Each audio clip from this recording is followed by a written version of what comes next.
দেশের অন্তর্বর্তীকালীন সরকার।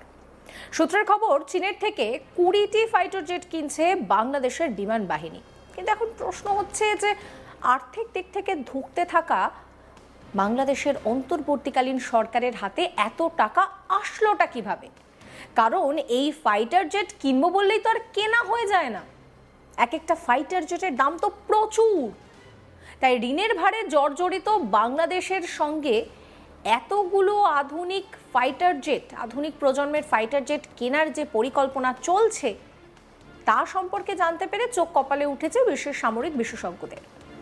জানা গিয়েছে, চীনের থেকে মোট 220 কোটি আমেরিকান ডলার দিয়ে এই নতুন ফাইটার জেট কিনবে বাংলাদেশ। এই নতুন ফাইটার জেটের নাম J-10C। শোনা যাচ্ছে চলতি 2026-27 অর্থবর্ষেই নাকি এ বিষয়ে চুক্তি সম্পন্ন হবে দু দেশের মধ্যে, আর তারপর ধাপ